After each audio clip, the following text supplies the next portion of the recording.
Hello, can you hear me? Yes, sir. Okay, any change in view?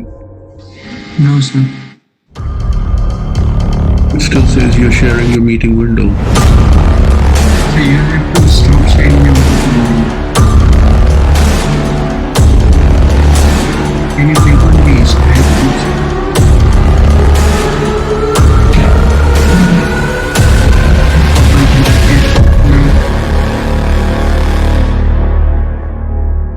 Can you see it? No, you have to click on share content and then select the app you're using for the presentation.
Let's see. Because this time it's taking longer to open. It would open but not show at your side. It is my side.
I request the host to kindly mute everyone.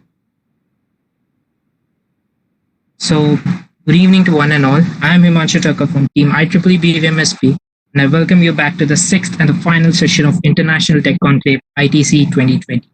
And again, before going ahead, participants kindly keep a note. Certificates will be provided to only those who attend all the sessions of ITC.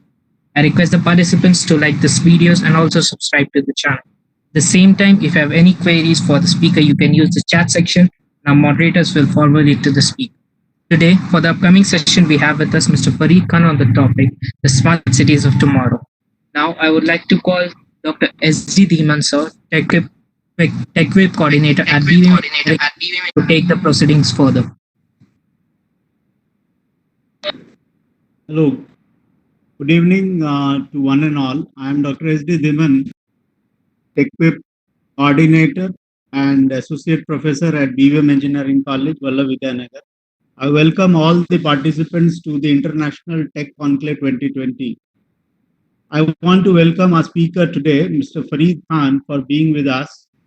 Mr. Farid Khan, Chair South Asia IEEE Smart Village USA, is leading the India-wide initiative for water, sanitation, hygiene, clean energy, and digital platforms. He has led multicultural teams for various projects.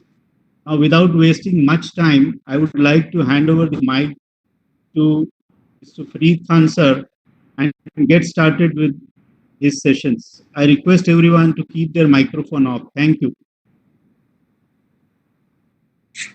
Thank you very much, Vidyanagar. It's again, I would like to start with a very quick but sincere apology for the delay.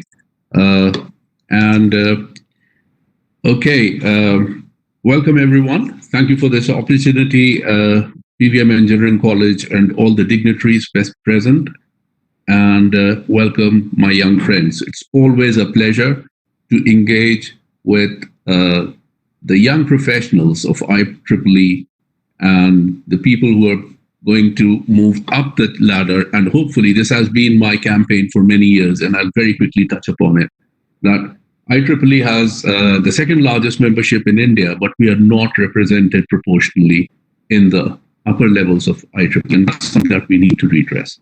With that, I'll start. And the topic is a bit challenging because smart cities is something that I have mixed feelings about. I've worked on this many, many years back. And I find that the concept needs a little bit more fleshing up, which is why I will go from smart cities to hopefully to a sustainable regional environment that's more conducive to the world today. So with that, I would like to start this presentation today. And my first slide for you is, I just picked up a couple of definitions of smart city would look like. And of course, everything starts with a definition. So one of my old roles in consultancy was with this organization called Frost & Sullivan. They're very well established, and they do a lot of work both with governments and corporates, and have a fairly wide footprint. So I looked at Frost & Sullivan's definition, and it says evolved state of urbanization, which of course makes sense because this is what we are looking at.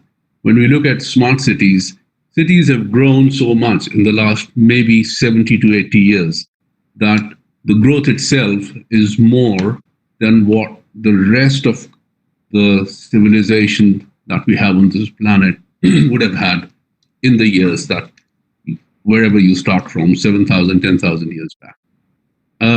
With this growth has come huge challenges, and the challenges that we have are being addressed by technology, connected technologies, and that's the thing that we will go into a little bit more.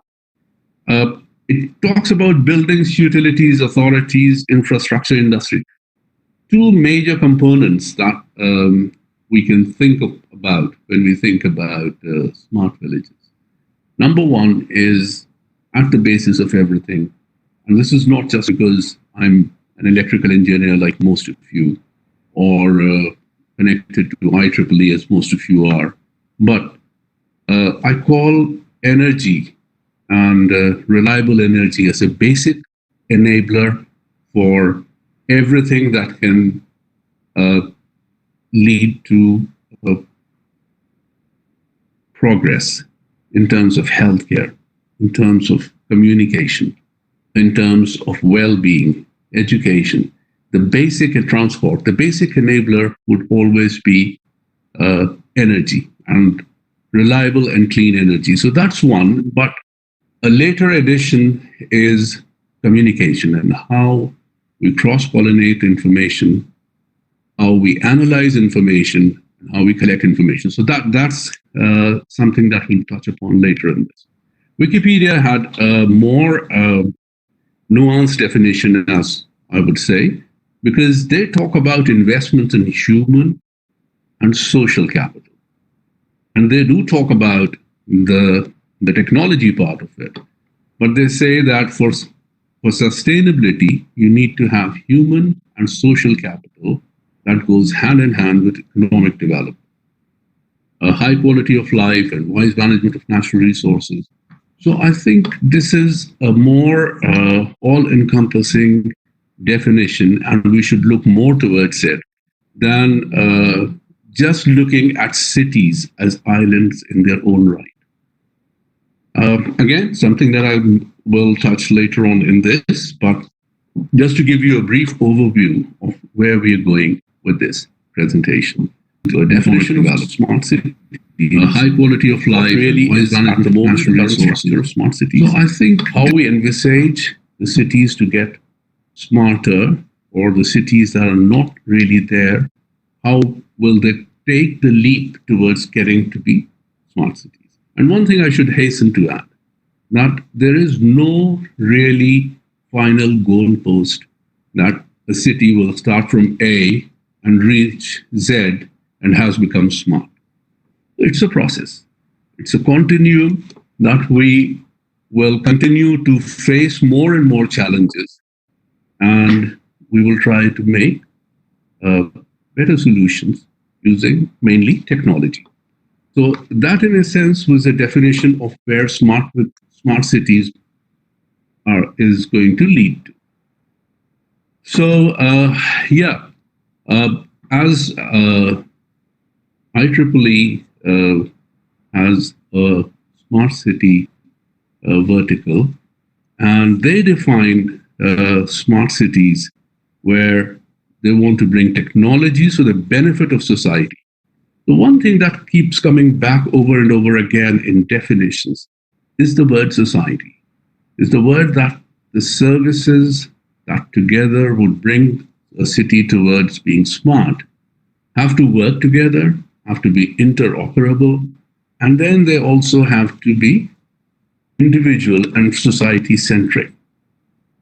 But until now, that definition is still waiting to happen.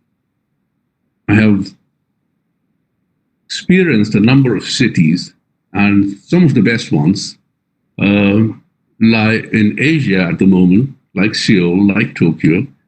But still, there's a lot that needs to be done there. So we'll try to get into the definition and the differences of definitions of where it would go. So what would smart city do? I mean, it's like the basic building blocks, or the starting point for a smart city would be to get the city services aligned and working more efficient, save energy, be more green, be more predictable, and be more individual focused. So the verticals that we see here are smart water, smart health, smart mobility, smart energy, smart food and agriculture, and waste. Because by 2050, we will have 2/3 of our population living in and around cities. The amount of waste that's generated, the amount of energy that's required, the mobility requirements, which is transport, movement, smart health, is going to be huge.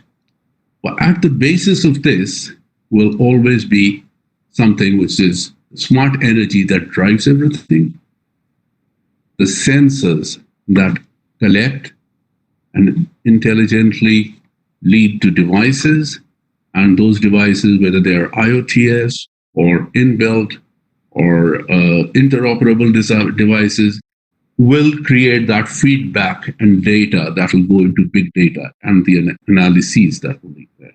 How will it happen? Well, communication networks need to really beef up. And the big hope out there is better telecommunication through 5G. Lastly, system integration is very important, as we see that health and transport need to be connected. Transport and energy need to be in the same page. Food, the delivery, the transport, that needs to be smart as well. Otherwise, the waste increases.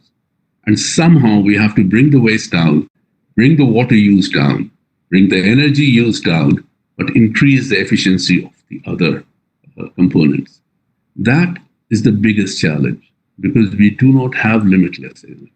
If we even look only at one thing, it's so high that it is not sustainable. If we have more cities and we are style and a better managed city environment. So how do we do that?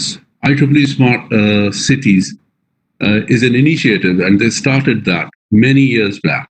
And we've been building a lot of intelligence there, writing papers on different aspects, but mainly focused on smart grids. Because smart grid is the beating heart of a smart city. So I'm not going to go too much into that detail, because smart grids is something that if you want to come to our website, and I'm sure most of you have seen the smart city website. Have a look at that. There are a lot of papers there.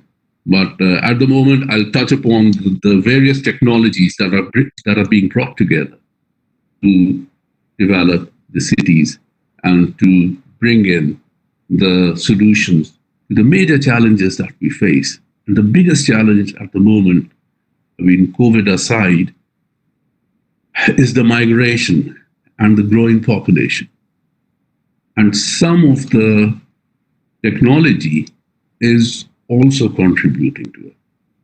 So the progress of technology, the advent of new technology is not always beneficial in the long run. And I will use an example. The autonomous car, driverless cars, autonomous vehicle. It's a great concept. And the tests show that it's just a matter of few years when we would see them on the roads. There are more ethical issues on a driverless car than any technical issue left. So in terms of technology, I think we've crossed the bridge. But in terms of the ethics of a driverless car, we are still not entirely sure. Having said that, once that happens, the number of people who would be able to be in an autonomous vehicle would increase. And as we've seen in development, any development, the increase of one aspect of it has a direct bearing on all of the others. So you'll need more roads, you'll need more people, there'll be more health requirements. Not just that, when you design a city, I'll use an example, you need to have lots of emergency services and built into the city. How will a fire truck turn in a city if the lane is too narrow and stuff like that? Will we employ drones for those? Yes, maybe. There will be a time, but not anytime soon, when rather than a fire truck, you'll have a fire response drone, for example, or a small pod that will take patients from A to B and would be driverless with paramedics in line. So those are innovations waiting out there, already happened, they're there, but waiting to come in the real world. But having said that, they're bringing their own set of issues which are going to have an impact on the overall structure of the smart city. So moving on, I did some infographics. I've tried to keep this more infographic. So some infograph talks about where smart cities are going, what are the major challenges, what is the growth aspect of it, what do we need to really address that.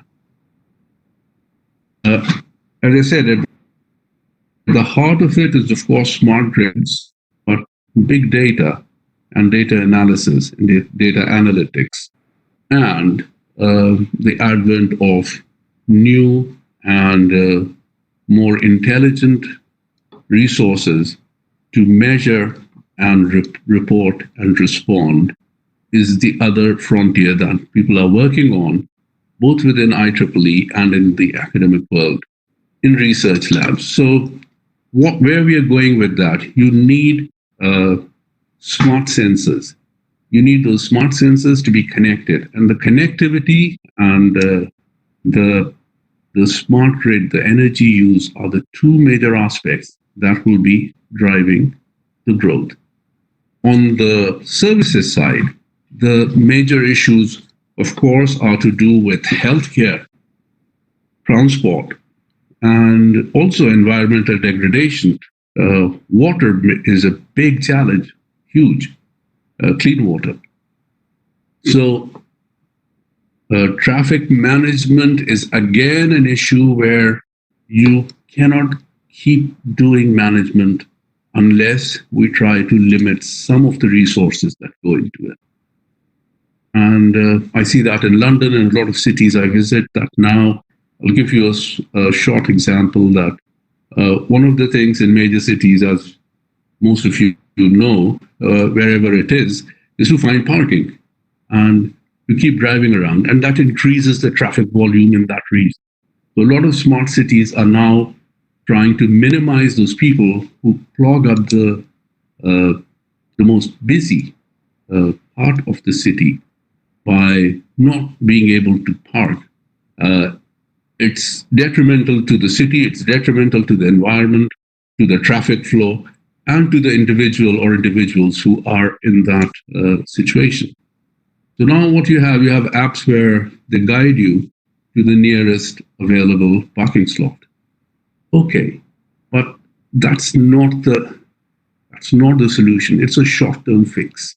And a lot of smart city technologies at the moment are trying to struggle with short-term fixes.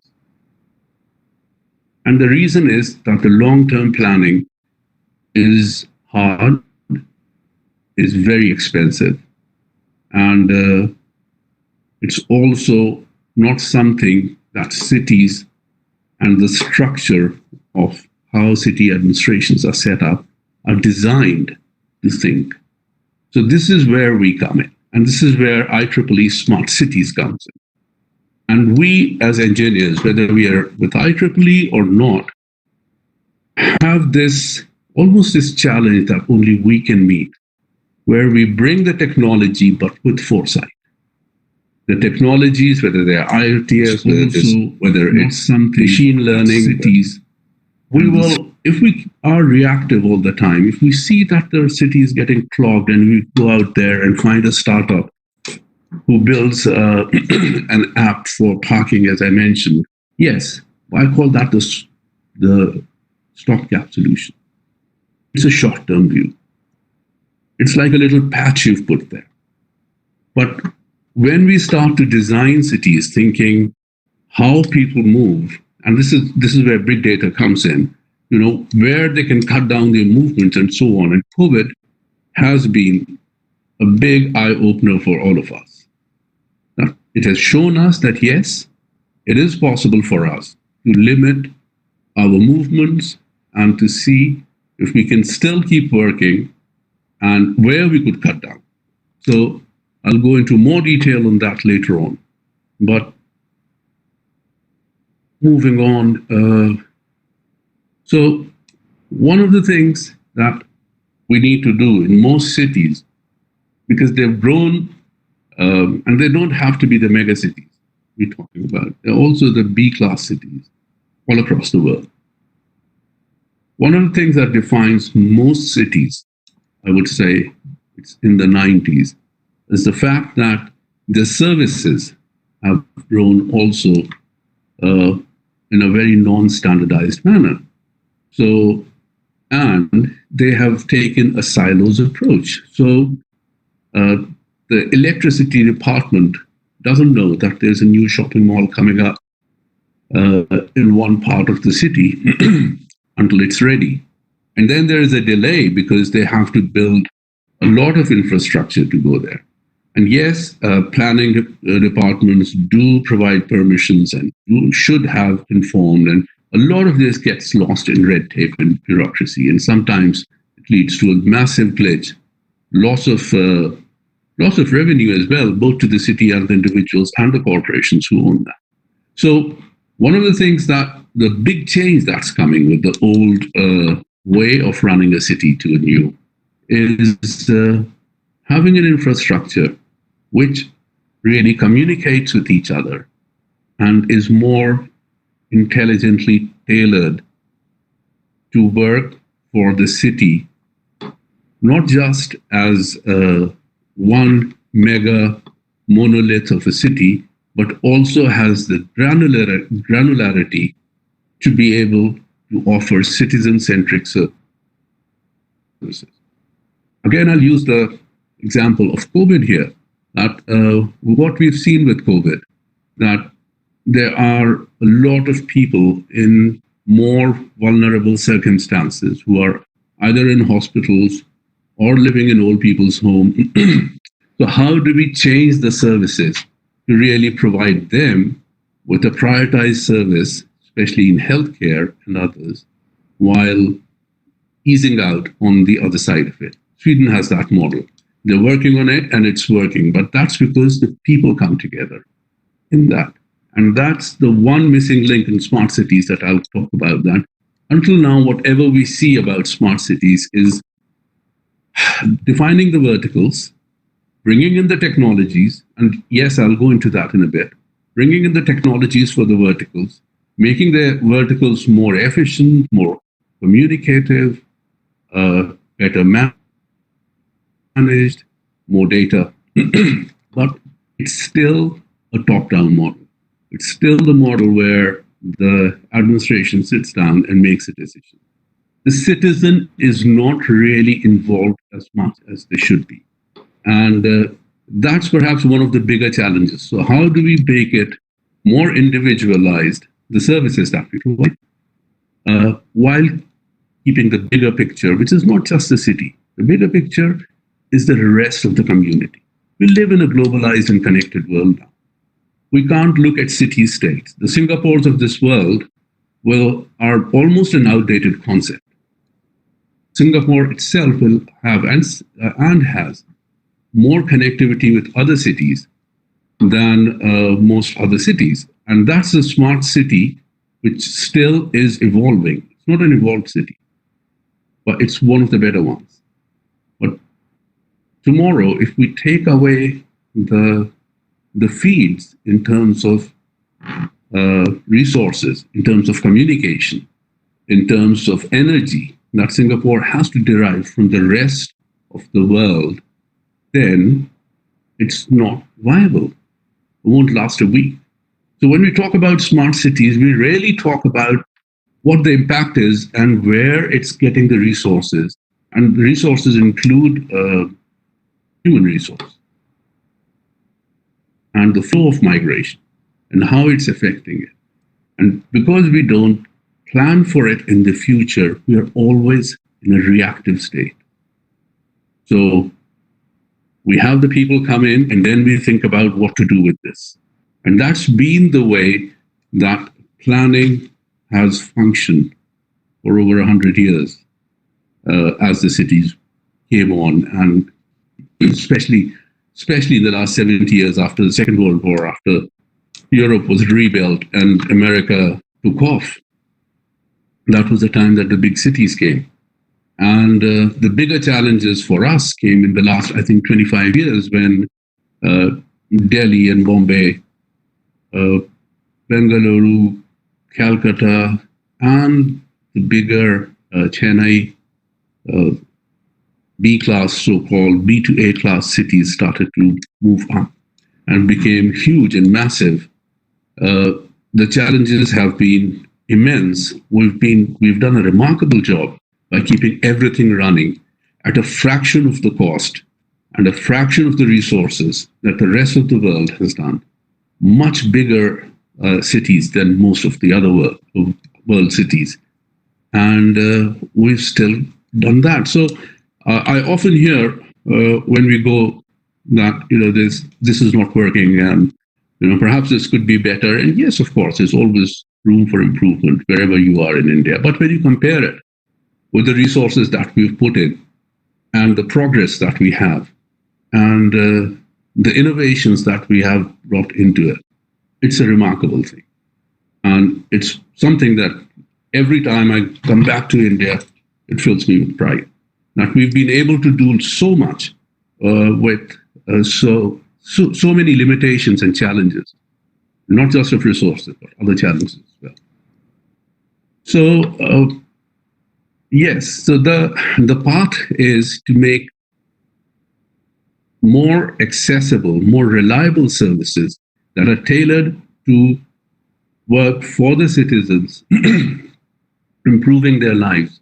One of the biggest improvement that I think would happen in people's lives if they are able to commute less, if you think about it, in bigger cities, and especially in India, where traffic situations are pretty chaotic, the time we spend just commuting is phenomenal. And in a way, it's a waste.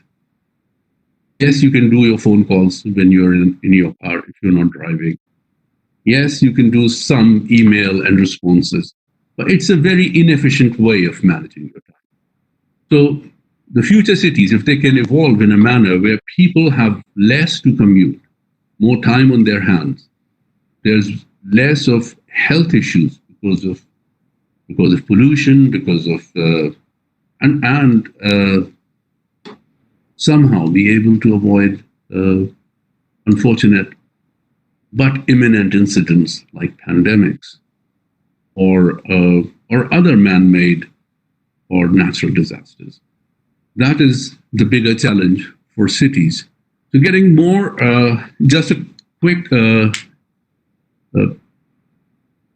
recap of what we've been talking about. So my question is that if we tech enable a city, does it become smart? We put lots of smart devices in the city, within the communities. Does it really become smart? Well, yes, if there is people adapt to those and really become good at using them, because end of the day, a city is the end users, it's the people who are living in it, the consumers, the citizens. They have to really adapt to it, and then the circle is complete. But until such time, we can better the services, which is what's happening, which is what we've talked about, be it transport, be it healthcare, be it energy or communications. Better communication, better transport, it's a no-brainer. No one would argue with that, which is fine. Then we collect the data and we do better analytics with the data to provide the services or improve the services. A lot of places where the metro, for example, runs with a complete view of where there are more there are more people, so they change the timing, they change the frequency of the train. And this has been happening for a very long time. Now it's all being done by IoTs and sensors. So it's removing the humans slowly are backing away from these jobs, which were repetitive and did not require a huge deal of skill and insight. So we have issues. I talked about transport and how it can meet a lot of requirements by being better, more efficient, but create problems as well, like driverless cars, like more cars on the road. What a lot of analyses, and about 12 years back, I was on the London Transport Committee with Ken Livingstone, who was the mayor. And one thing we realized that when we increased a lane in a city, there was a 30% increase in throughput in the traffic. And so the benefits really leveled out very, very soon. One of the things that also started to happen, although London has perhaps a very civilized traffic, people change lanes more if there are more lanes to change. Yeah. So the speed of the traffic slowed down and didn't give the benefit that an extra lane, for example, would do. So, just creating things and going on and trying to build bigger and better was a very 20th century attitude. That attitude needs to change. We cannot keep creating bigger and better. The number of people on the planet and the resources are limited, but the population is increasing every day.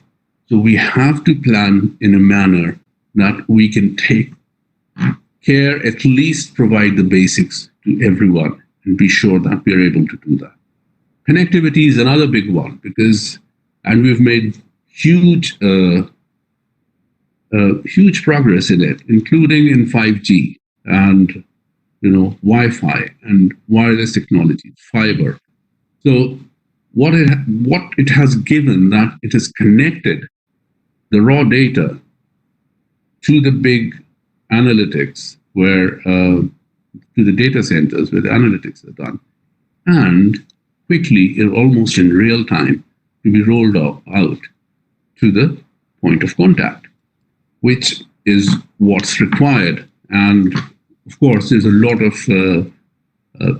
of skill and insight that goes into it. But the enabler here is, of course, energy, but connectivity, and better connectivity makes things more efficient and smooth. Education, leisure, these are tech-enabled city planning where you have to have more and more data. Data has become the main ingredient of enabling smart cities. But with that comes another issue that we rarely touch upon as well, which is security. The more connected we are, the more vulnerable we are as well. And I'm talking cybersecurity, not physical security, because yes, physical security also improves when we have a better connected city.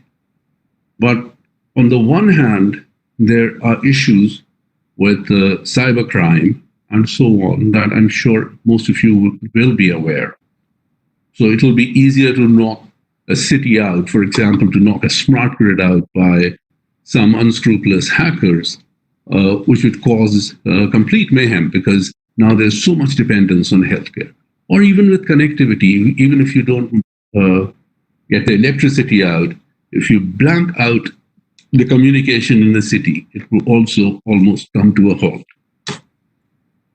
The same would happen to education. We've seen that everywhere in India and across the world. It's been remarkable how education has switched from classroom teaching to online teaching in such a short time. And that's one outcome that I think can be seen as a small positive against this huge catastrophe that we're going through. So, as they say, that with greater,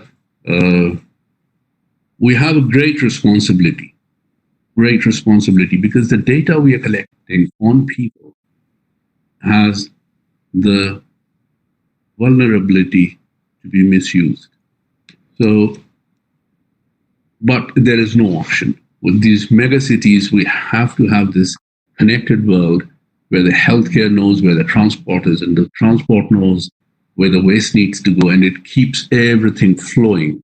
The flow has become one of the major issues that smart cities have to tackle all the time. So,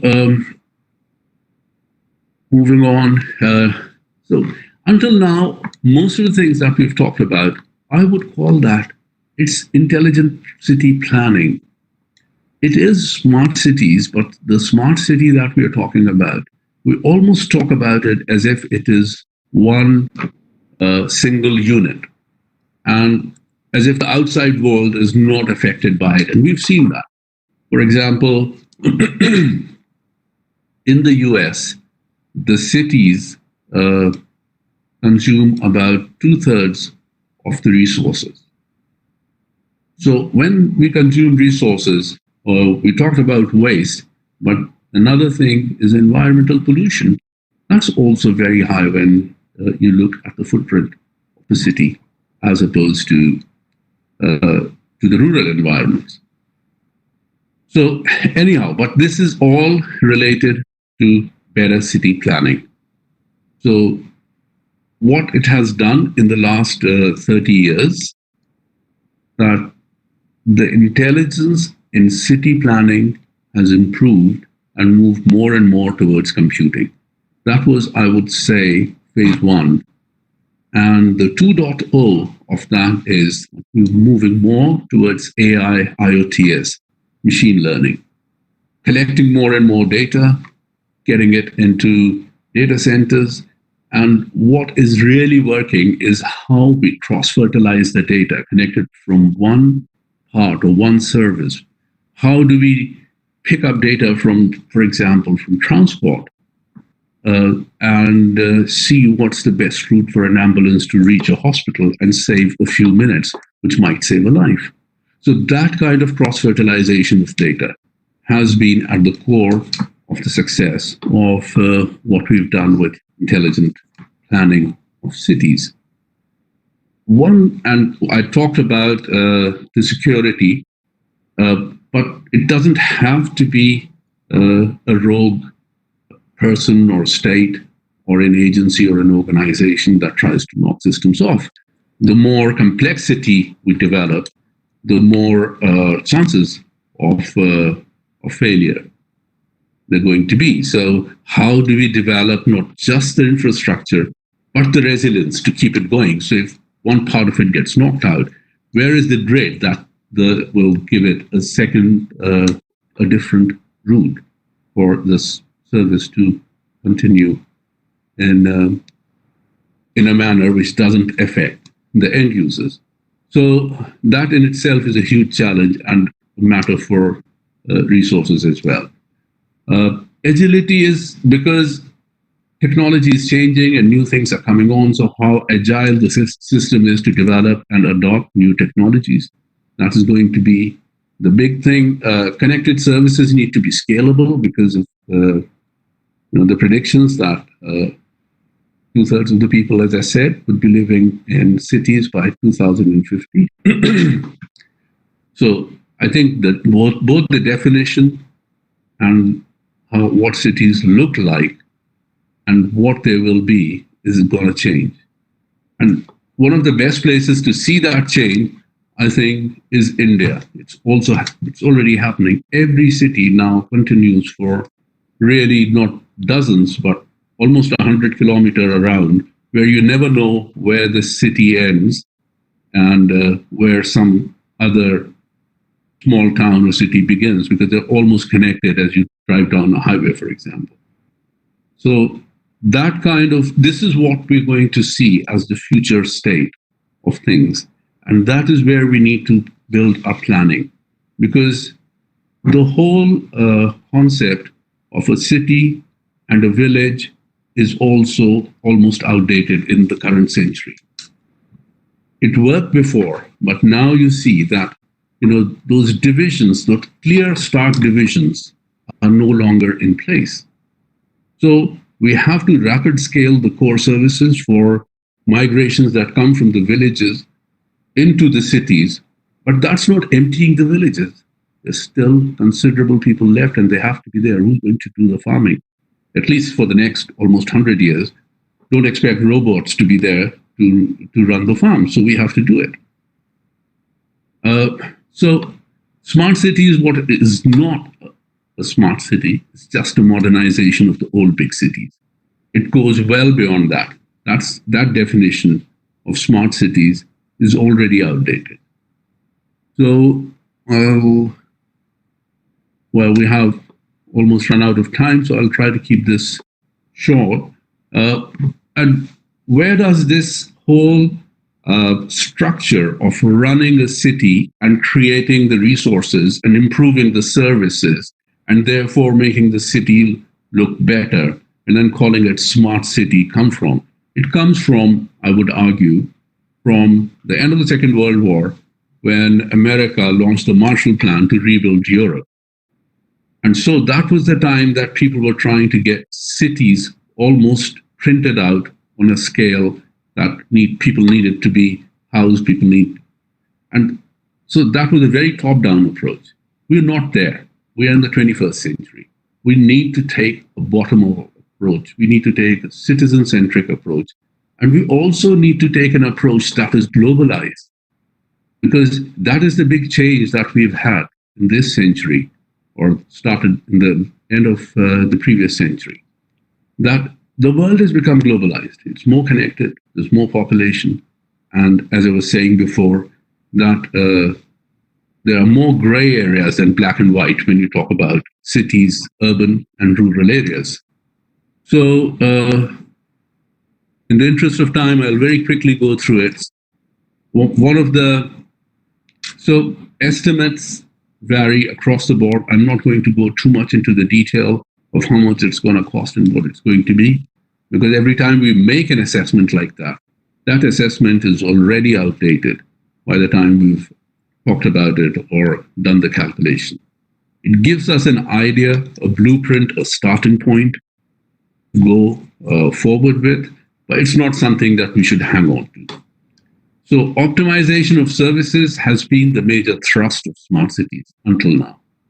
And from 2020 to 2030, the things that are going to be really needed, fresh thinking and long-range planning, which until now we've been more reactive. We haven't been able to do that. That is the thing that somehow we have to come up with all the necessary technologies that we have. And I would again go back to the major three, I think, that are going to have the biggest impact in the future.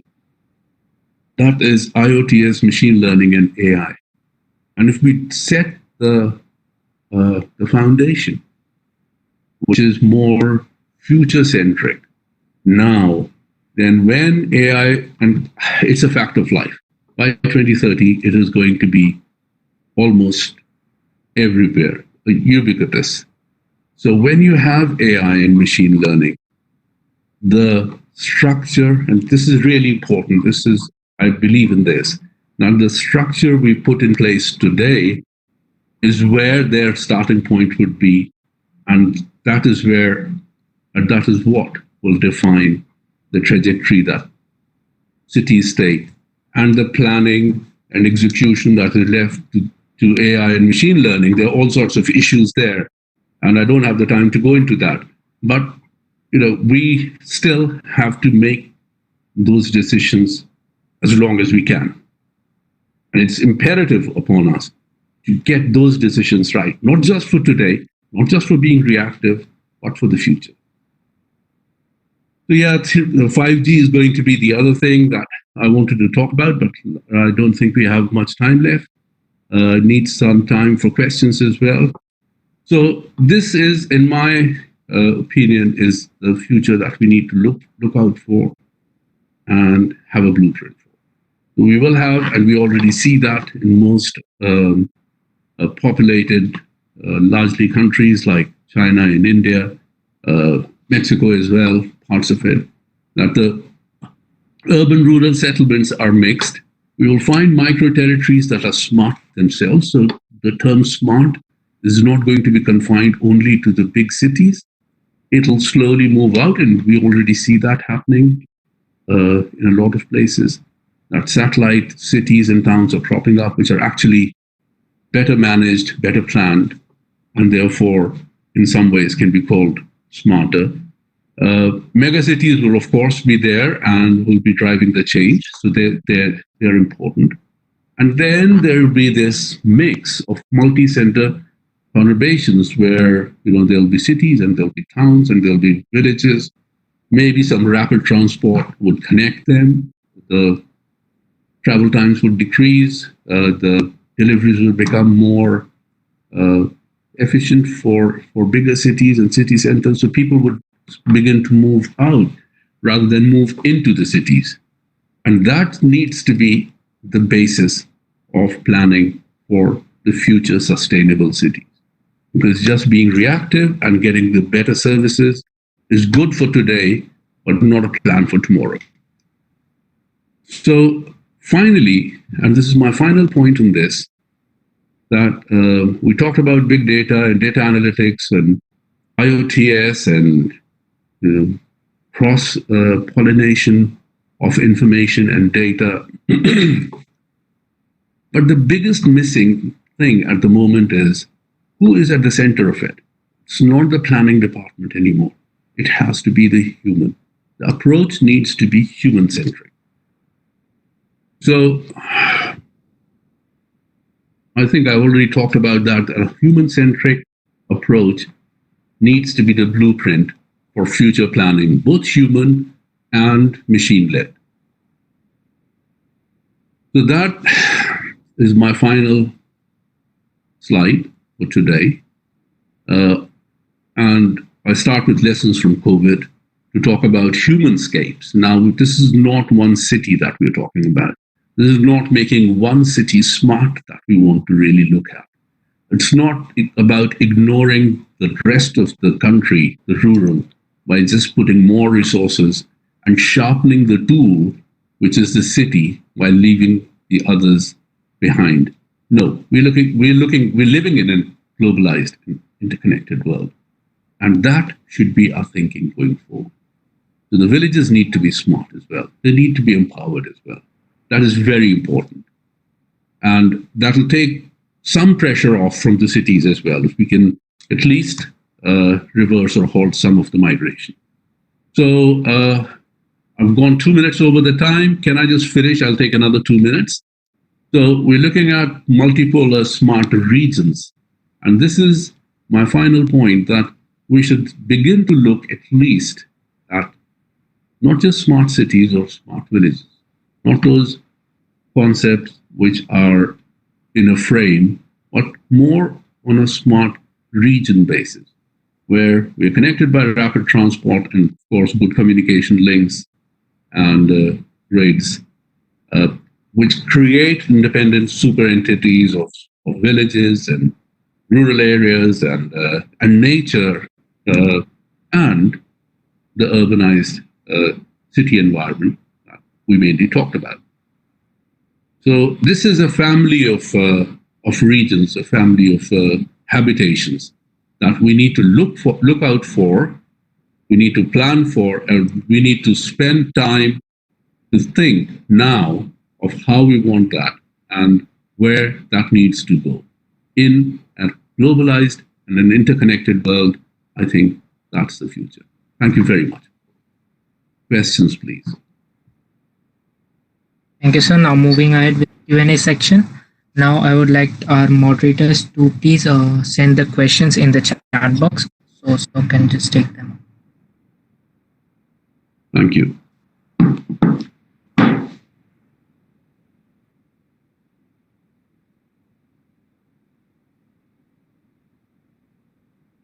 Okay.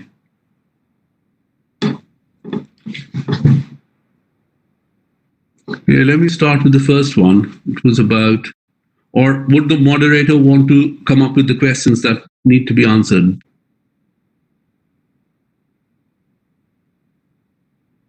Okay, the sense of power management is something that I wanted to talk about. It's not just sense of power management, it's, I think, power management for IoTs, especially as new technologies, including 5G, progress.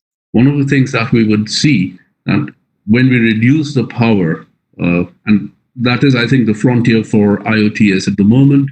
The first generation was that we built those Internet of Things that worked. The second frontier on that is how to make them more reliable and more efficient, but also less power hungry. And that's always the thumb rule for our environment, including electronics, to bring that down. So yeah, that to me is the okay, smart city, how does the sense of power management is achieved efficiently? Well, that's a very good question, that how do we achieve the power management efficiently? But I think a lot of it would have to do with the economies of scale when we start to really reduce the and the progress of manufacturing and building chips, which are more efficient and more power efficient as well. So that would be perhaps a frontier to look at. Well, one of the things that I'm very passionate about is greenery and agriculture. And because I had less time, I did touch upon the fact that we can't really look at cities without really thinking of the future of the rural areas. And by rural, I don't just mean the villages. A very good question. You're absolutely right. How do we save the greenery? Well, one of the answers that I could give is the more you love nature, the less you want to be there. Because if we love it too much and spend 24 hours there and build a house and live in a forest, then we've cut it down. So we have to preserve it by making the cities more efficient, the areas around the cities, the regions more efficient, but also preserving the nature in between. So we have those buffer zones, and that is why it's more of a sustainable environment that we should be looking at, which gives equal and weighted importance to the urbanization, but also the preservation of agriculture and nature, and keeping the pollution levels down and the environment safe. So those are big challenges. I could spend a lot of time talking about that. And yes, that's one thing. Okay.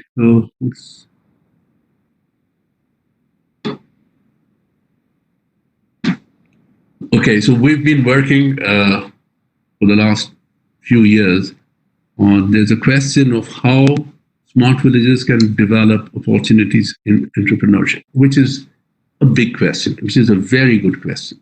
And unless we do that, there is no way that we can keep up with the cities and the way it's going. So we have to create livelihood options in rural environments for people. And it's a big challenge. But it can be done, and it's being done by a number of organizations.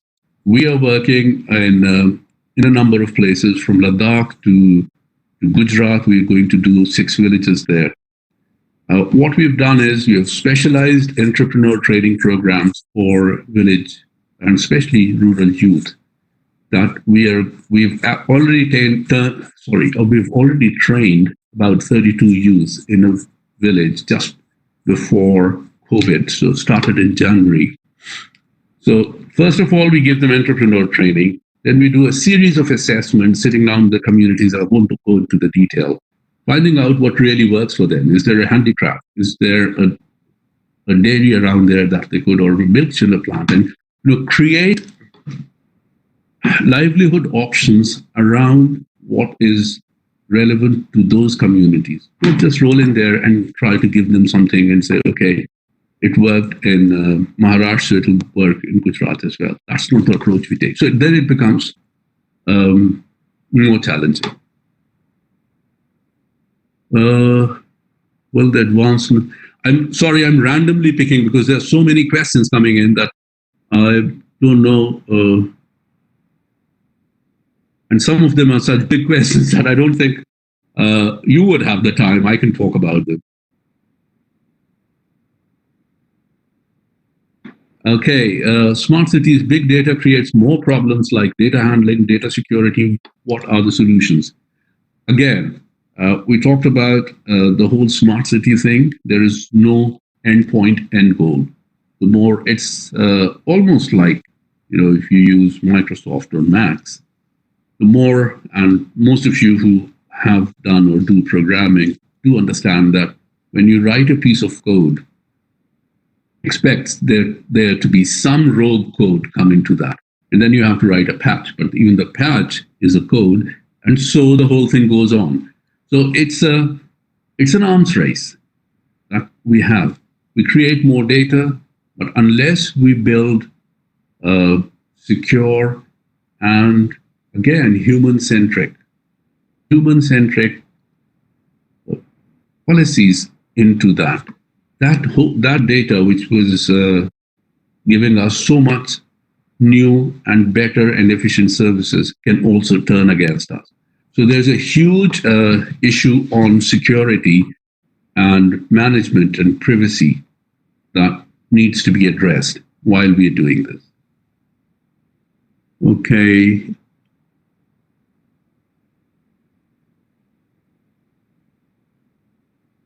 Yes, and I think there's a question that instead of converting existing cities into smart cities, develop new cities. And I think that's a concept that's very much at least in India, it's being followed, that it's easier to really build a new city on new parameters, but you cannot not have the same approach to existing cities because they're going to choke. and they're already on the verge of choking. So, as I said, the downside of that is that we remain reactive because we have limited resources, but we also have a limited way of thinking because it's left to the bureaucrats often to really understand and come up with solutions. And we as engineers have the imagination, and we have to use the imagination, which takes us into the future.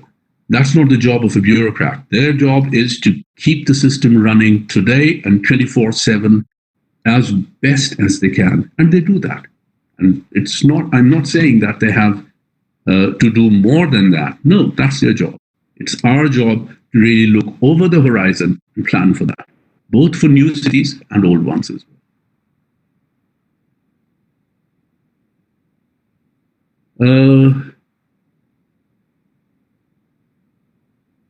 Smart cities technology support resilience at both the personal and public scale.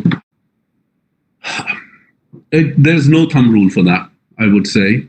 And there is no gold standard for that as well. So resilience is being built. It's being tested in the field. And then when it's found wanting, given the resources, we're trying to address that in different parts of the world in different manners, given the technology resources and also the understanding. So that's the only answer I can give.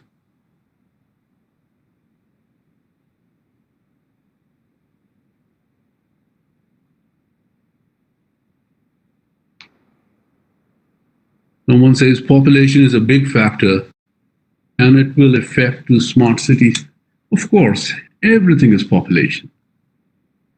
I mean, every issue has to do with population, and which is why I say that we need to be more human focused, because the city is a tool to make the lives of the population better, easier, more efficient, happier, healthier.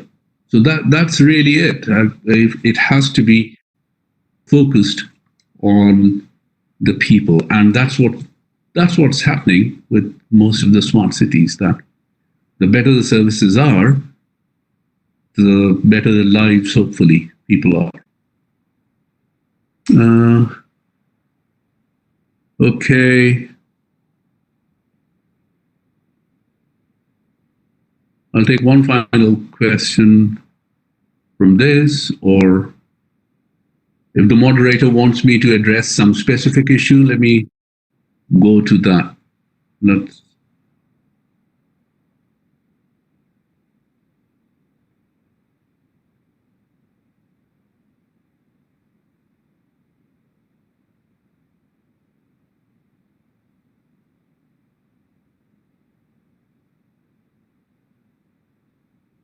Okay, there's a question: will the advancement in the field of smart villages lead to any adverse effects on the conditions of villages?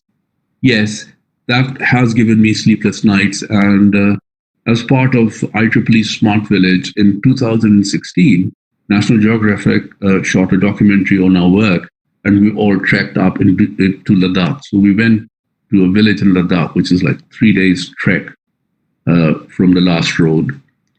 And beautiful village with a 12th century Buddhist monastery.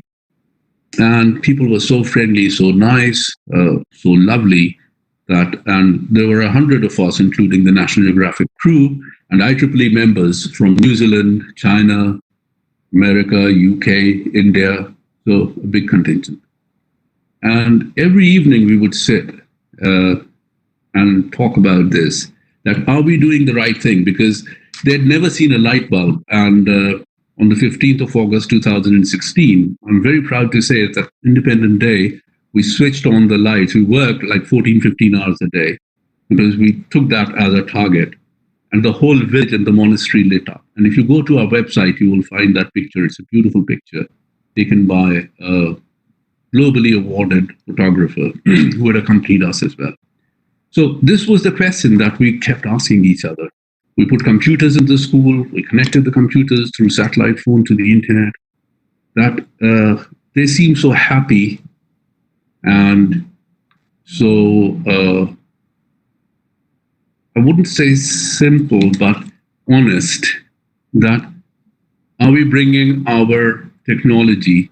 Is that the right thing to do? But there's another side of that question. What happens when a woman dies in childbirth? What happens if a man has a heart attack and is not able to get to the hospital? So there is no easy answers to that. But my final thing on that was that we bring the technology, we give it to them, and we let them make their own choices. All choices are good and bad both. We have that option. Why should we deny them that option? Yes, they will make mistakes. Yes, things would, but even culture is not constant. It changes. So who knows? But yes, the village life changes when technology goes in there far more rapidly than it would have changed otherwise. That's true, and I accept that. Thank you very much. I think, and Thank you, sir, for such an informative and engaging session with us. Now I would like to call Badshah, Treasurer at IEEE BVM SP, to say a few words. Thank you, Himanshu. Very good evening to one and all. I, Badshah, Treasurer at IEEE BVM Student Branch, would like to thank Mr. Farid Khan, sir, for taking the time from your busy schedule and honoring us with your presence to deliver such an enlightening and informative session on smart cities of tomorrow. I'm sure this session will help many of our curious minds present here to learn something new. We thank you, sir, for amazing session. We look forward to have you with us in near future. Thank you for sharing your knowledge with us. Now, thank you very much. It's been a pleasure. Thank you. Now, I would like to invite Dr. Indrajit Patel, sir, Principal, BVM Engineering College, to give a few words after the successful completion of the International Tech Conclave 2020.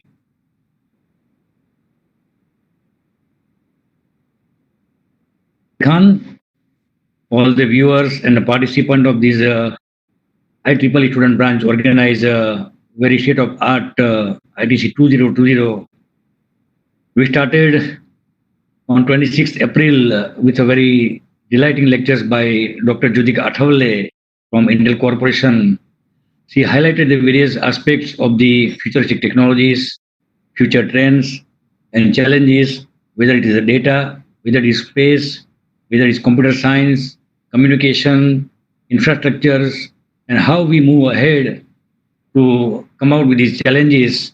On the first day, it was a very enlightening session by Jyotika Athawale. Then Roger Hunter from NASA, he addressed about the small spacecraft and the Kepler mission.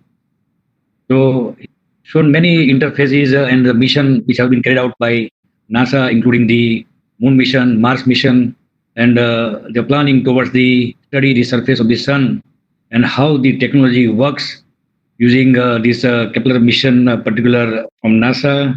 Then again, very exciting session by a professor from University of California, Mr. Venkat Raju. Very interactive session on the data analytics on the future, because every technology, every development, it works on the data, pulling of the data, analysis of the data, and pushing back the data for the planning and implementation. So a very exciting session from Venkat Raju. Then we move to energy, how these recent trends, AI and machine learning can be used for the solar energy forecast. We have a very beautiful session from a professor from Viral Federal University. He addressed his research, particularly how this computing science and data can be used for the planning for the solar energy, designing the plants for the solar plants. What are the challenges to adopt this particular renewable energy so far as the solar and other sources are concerned?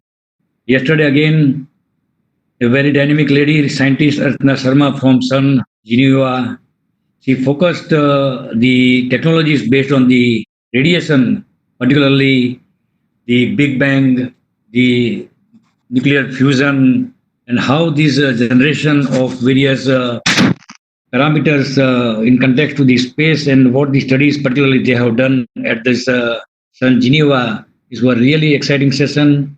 And today we are lucky to have Farid Khan from Chair South Asia IEEE Chair, and he addressed very important parameters about smart villages, smart cities, its futuristic impact, its social impact, then financial, then energy, as well as the entrepreneurship, how this global will be affected due to this rapid growth and development of the smart cities. So really all these sessions were very informative. All the experts have tried in a balanced way, in a holistic way, to transfer the knowledge which they have gained to our young budding engineers, academias, and technocrats. They were very honest to share the information, and they have demonstrated very highly professional experience in their domain area as well as the multidisciplinary domain area which they have gained during period of time. I am very highly empowered by the team spirit of IEEE BVM student branch. I was daily asking about the viewers and the participants. Till today, it crossed more than 60,000 live participation on this Cisco platform as well as live BVM YouTube channel. It is one of the leading, number so far as any academic institution is concerned for such type of the technical conclave. So heads of congratulations to Dr. Dalwadi and his team, particularly Kedar, Yagnik, then Jaimin, Parth, and many students, I don't know their name, but they have put 24/7 effort to invite very learned speakers, to select the topics which are reliable in era of this globalization, modernizations, and when we are moving to the quantum computing and very high-end technology. So this will be really useful in each of the sector, whether it is computer, whether it is electronics, whether it is data, whether it is energy, whether it is the civil or architecture. So really all the sessions I try to attend, and I am really empowered myself. Though I am from civil engineering, I have exposed to many new terminology, new innovations, and what researches are going across the globe. So the young students, the researchers, and the academician will have a new horizon for their futuristic study as well. So let them implement some innovative practices for getting some research, development of the projects. We at Bila Vishwakarma Mahavidyalaya always believe work is worship, and keeping this motto and our vision to produce globally employable, innovative engineers, such type of activities are really exciting, really inspiring for each and every stakeholders. Daily, I am receiving many compliments in a very positive from our alumni, from my academia friends, from our management. So, Chairman Charles of Vidya Mandal and Team CVM has complimented IEEE Team BVM as well as BVM as a whole for this wonderful event. The participations right from 1,500 plus to in one session it reaches 66,000 plus. So really, thank you very much to each and every participant who has put their important time during this particular panic situation of COVID-2019. So all deserves a heartily congratulations, acknowledged for your active participations. Thanks to all the speakers for sparing their valuable time on behalf of myself, on behalf of my Board of Governors and entire IEEE student branch. Let we pray to God that as early as possible we should come out with this panic. Let again there will be a holistic development of each and every sector, whether it is social sector, educational sector, industry, research, and many more. I thanks once again all of you, all the professors at BVM, all the department heads and leaders who have put partly or partially their contribution towards this particular international conclave. Thank you very much. Thank you, sir, for your kind words. Now, I would like to call Dr. Darshan Dalwadi, sir, Brown Counselor of IEEE BVM Student Branch, to say a few words.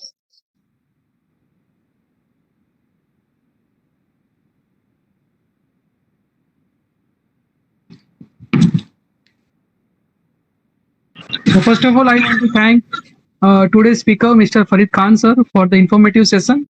It surely helped everyone learn something new.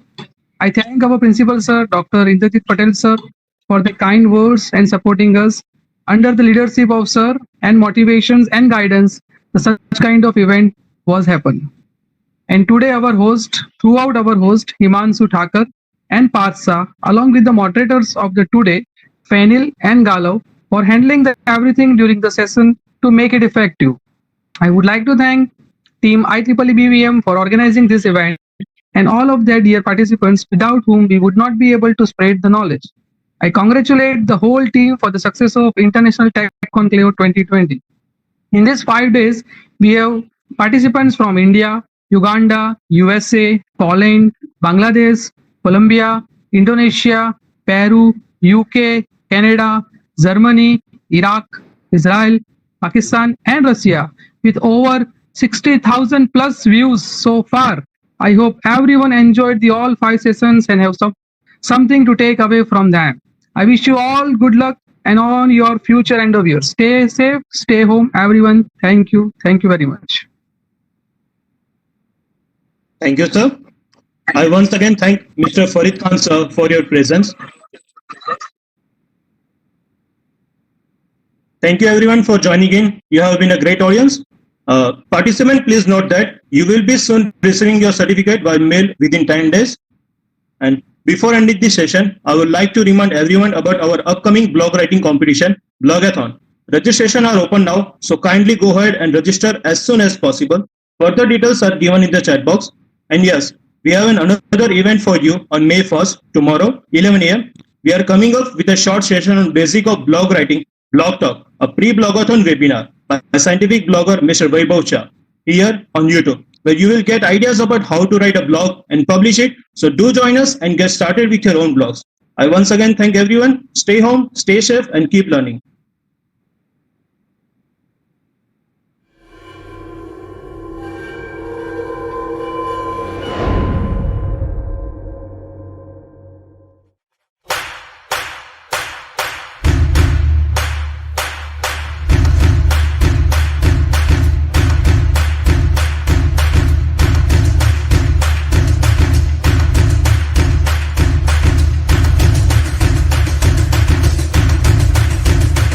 Stay safe and keep learning.